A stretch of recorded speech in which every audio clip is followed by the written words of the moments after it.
नमस्कार, मैं प्रदीप कुमार। आप देख रहे हैं हरियाणा डेली न्यूज। आज तारीख 5 अप्रैल 2025 वार शनिवार। पहले सुर्खियां।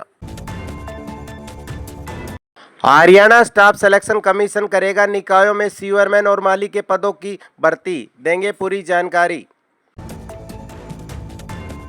हरियाणा में ग्रुप डी कर्मचारियों का जल्द होगा प्रमोशन, देंगे पूरी खबर।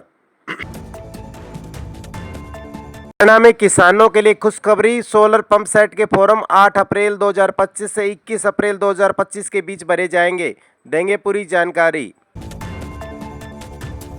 हरियाणा के ग्रामीण इलाकों में 10 घंटे तक रहेगी बिजली कट, 1 मई तक लिया गया फैसला, देंगे पूरी खबर।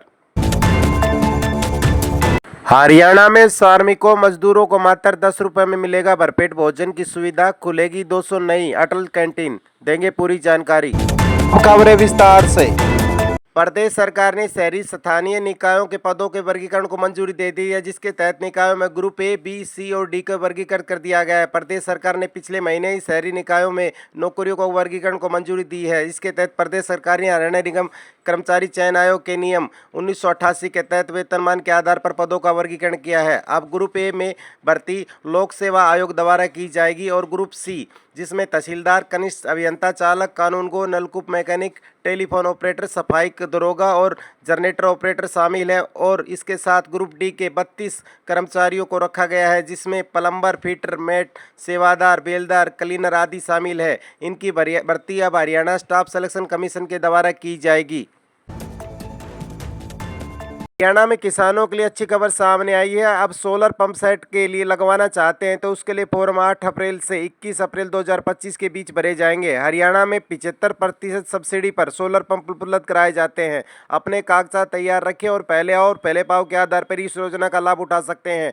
बता दें, इसमें 5 साल की मोटर और कंट्रोलर की गारंटी होती है और 25 साल सोलर पैनल की गारंटी दी जाती है। सरकार इसमें 75% की सब्सिडी प्रदान करती है। इससे बिजली की समस्याओं को छुटकारा मिल जाता है। बता दें, किसानों को अप्लाई करने के लिए जरूरी डॉक्यूमेंट जैसे फैमिली आईडी, जमीन की पर्द, मोबाइल नंबर, आधार कार्ड और बैंक अकाउंट की फोटोकॉपी जमा करना जरूरी होता है। हरियाणा में किसानों की गेहूं की फसल पककर तैयार हो चुकी है। ऐसे में आगजनी बचने के लिए दक्षिण हरियाणा बिजली वितरण निगम और उत्तर हरियाणा बिजली वितरण निगम ने गांवों में बिजली कट के शेड्यूल में बदलाव किया है। बिजली निगम ने दिन के समय ग्रामीण क्षेत्रों में बिजली आपूर्ति बंद करने का निर्णय लिया है, ताकि गेहूं की फसल में होने वाले आगजनी की संभावनाओं को रोका जा सके। इसके लिए रोज सुबह 8 बजे से शाम 6 बजे तक बिजली आपूर्ति बंद रहेगी। बता दें, गर्मियों के दिनों में बिजली खपत बढ़ने और बिजली के तारों में आपस में टकरा जाने से उससे निकलने वाली चिंगारी खेतों में खड़ी फसल को नुकसान पहुंचाती है। इसी कारण गेहूं की फसल में हर साल आग की घटनाएं होती है। इसी कारण बिजली निगम ने 3 अप्रैल से कटाई के सीजन के दिनों में बिजली बंद रखने का निर्णय लिया है। हरियाणा में पोल्ट्री फार्म की व्यवसाय शुरू करने वाले इच्छुक लोगों के लिए अच्छी खबर सामने आई है। सूबे की नायब सैनिक सरकार ने राज्य में मुर्गी पालन के लिए लोन उपलब्ध कराने की योजना लेकर आई है। फार्मों की जरूरतों और समस्याओं को समाधान के लिए एक समिति का गठन किया जाएगा। बता दें, विकास एवं पंचायत विभाग के आयुक्त एवं सचिव अमित कुमार अग्रवाल द्वारा जारी निर्देश के मुताबिक पर्यावरण और जलवायु परिवर्तन विभाग को इस समिति का सदस्य बनाया गया है और नोडल विभाग के रूप में नामित किया गया है, जबकि प्रणाली निदेशक नोडल अधिकारी की भूमिका निभाएंगे।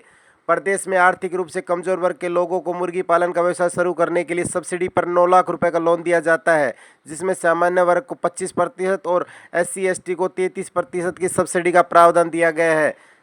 इस लोन का भुगतान करने के लिए 5 साल का समय दिया जाता है। यदि किसी कारणवश इस निश्चित अवधि में लोन चुका नहीं पाते तो 6 महीने का अतिरिक्त समय दिया जाता है। प्रदेश सरकार द्वारा गठित समिति पोल्ट्री फार्म एसोसिएशन के साथ बैठकों पर व्यवसाय के विचारों और जरूरतों की ध्यान में रखकर रिपोर्ट तैयार कर राज्य की सरकार को सौंप रही है। हरियाणा ग्रुप डी कर्मचारियों से जुड़ी हुई अच्छी खबर सामने आई है। अब हरियाणा में ग्रुप डी कर्मचारियों के प्रमोशन के रिगार्डिंग ह्यूमन रिसोर्स डिपार्टमेंट ने एक नोटिफिकेशन जारी किया है। उन्होंने सभी डिपार्टमेंट से जिनका प्रमोशन ड्यू है उनके बारे में जानकारी मांगी है। सभी डिपार्टमेंट को जानकारी 8 अप्रैल तक जमा करनी होगी। जमा होने के बाद ह्यूमन रिसोर्स डिपार्टमेंट पोस्ट के हिसाब से प्रमोशन वैकेंसी निकालेगा और ग्रुप डी के कर्मचारियों का प्रमोशन जल्द ही किया जाएगा। हरियाणा सरकार ने एक बड़ी घोषणा करते हुए किसानों और मजदूरों को बड़ी सौगात दी है। बता दें, राज्य के चरणबद्ध तरीके से 600 रिहायशी भोजन कैंटीन स्थापित की जाएंगी, जिसके तहत साल अगस्त 2000 25 तक नई अटल श्रमिक कैंटीनों का उद्घाटन किया जाएगा। बता दें कि पूरे प्रदेश में 200 नई अटल श्रमिक कैंटीन खोली जाएंगी। सीएम नायब सिंह सैनी स्वतंत्रता दिवस यानी 15 अगस्त के अवसर पर इन कैंटीनों का उद्घाटन करेंगे। नमस्कार, कल फिर मिलेंगे हरियाणा की महत्वपूर्ण खबरों के साथ। सभी भाइयों और बहनों से अनुरोध है, प्लीज चैनल को सब्सक्राइब करें और बेल आइकन को दबाएं ताकि आपको हरियाणा की हर महत्वपूर्ण खबर समय समय पर मिलती रहे। धन्यवाद।